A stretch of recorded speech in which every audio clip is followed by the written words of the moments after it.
Bapak Ibu, salam sejahtera untuk kita semua.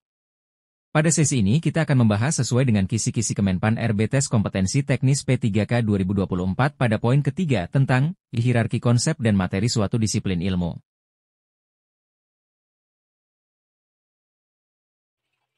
Insya Allah soalnya akurat dan sesuai dengan juknis. Kita sama-sama berdoa agar Bapak Ibu yang mampir ke channel ini lulus tes P3K tahun 2024 100%, amin ya rabbal alamin. Sebelum lanjut ke materi, kami mohon dukungannya dengan cara tekan tombol like dan subscribe dan jangan lupa kasih masukan dan saran di kolom komentar. Terima kasih. Berikut adalah rangkuman materi hierarki konsep dan materi suatu disiplin ilmu. Hierarki konsep adalah pengorganisasian pengetahuan dalam suatu disiplin ilmu dari yang paling mendasar hingga yang lebih kompleks. Struktur ini terdiri dari 1. Konsep dasar, fondasi ilmu seperti hukum atau prinsip fundamental. 2. Konsep menengah, pengembangan konsep dasar untuk menjelaskan fenomena tertentu. 3. Konsep kompleks, aplikasi konsep untuk memecahkan masalah atau memahami situasi kompleks. Pentingnya hierarki konsep, memudahkan pembelajaran secara bertahap, membantu pemahaman mendalam dan terstruktur, mendukung penelitian dan aplikasi ilmu. Hierarki ini diterapkan dalam materi disiplin ilmu melalui pengorganisasian materi dasar, pendukung, dan lanjutan. Strategi pengembangannya meliputi identifikasi konsep inti, pengelompokan, serta penerapan konsep. Dengan memahami hierarki konsep, pembelajaran menjadi lebih terarah dan efektif, mendukung pemahaman menyeluruh dalam situasi bidang ilmu.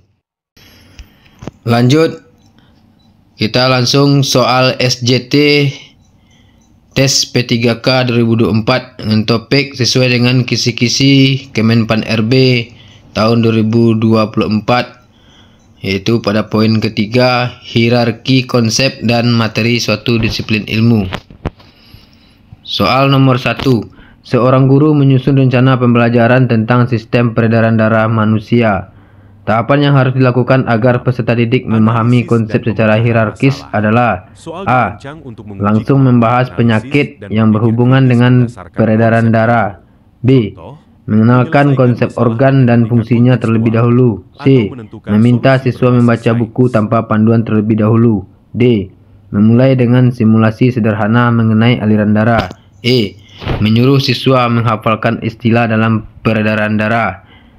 Jawabannya adalah B. Mengenalkan konsep organ dan fungsinya terlebih dahulu. Soal nomor 2. Ketika menyusun materi ajar, seorang guru biologi menghadapi kendala dalam menjelaskan konsep mutasi gen. Konsep yang perlu diajarkan terlebih dahulu untuk memastikan pemahaman hierarkis adalah A. Evolusi dan seleksi alam. B. Struktur DNA dan RNA. C. Proses fotosintesis. D. Anatomi organ reproduksi. E. Adaptasi makhluk hidup. Jawabannya adalah B. Struktur DNA dan RNA. Soal nomor 3. Dalam mengajarkan konsep permintaan dan penawaran pada mata pelajaran ekonomi, langkah pertama yang seharusnya dilakukan oleh guru adalah A. Membahas studi kasus pasar lokal. B. Membandingkan harga pasar domestik dan internasional. C. Menjelaskan tentang kebijakan pemerintah. D. Mengajarkan mekanisme harga pasar. E. Menjelaskan tentang kebijakan pemerintah. Jawabannya adalah E. Menjelaskan tentang kebijakan pemerintah. Soal nomor 4. Seorang guru fisika diminta mengajarkan materi gerak parabola. Agar konsep dapat dipahami secara hierarkis, langkah pertama adalah A. Menjelaskan definisi gerak parabola langsung. B. Mengenalkan konsep gerak lurus terlebih dahulu. C. Membahas studi kasus tentang peluncuran roket. D. Mempraktikkan simulasi menggunakan bola. E. Menyuruh siswa menggambar lintasan benda. Jawabannya adalah B. Mengenalkan konsep gerak lurus terlebih dahulu. Soal nomor 5. Untuk memahami konsep ekosistem dalam biologi, guru perlu menjelaskan terlebih dahulu: A. Interaksi antara makhluk hidup dan lingkungannya. B. Rantai makanan dalam ekosistem tertentu. C. Struktur sel tumbuhan dan hewan. D. Proses fotosintesis pada tanaman hijau. E. Pengaruh manusia terhadap lingkungan. Jawabannya adalah A. Interaksi antara makhluk hidup dan lingkungannya.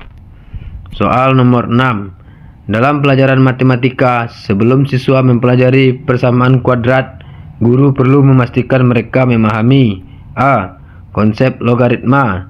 B. Sifat-sifat aljabar dasar. C. Sistem persamaan linear. D. Teori peluang. E. Trigonometri dasar. Jawabannya adalah B. Sifat-sifat aljabar dasar. Seorang guru sejarah. Soal nomor 7. Seorang guru sejarah ingin membahas revolusi industri di Eropa. Untuk memastikan pemahaman hierarkis, langkah pertama adalah: A. Membahas dampak revolusi industri di negara berkembang.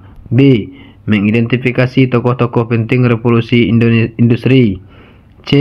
Menjelaskan kondisi sosial ekonomi sebelum revolusi industri. D. Menghubungkan revolusi industri dengan teknologi modern. E. Meminta siswa membaca ringkasan sejarah industri.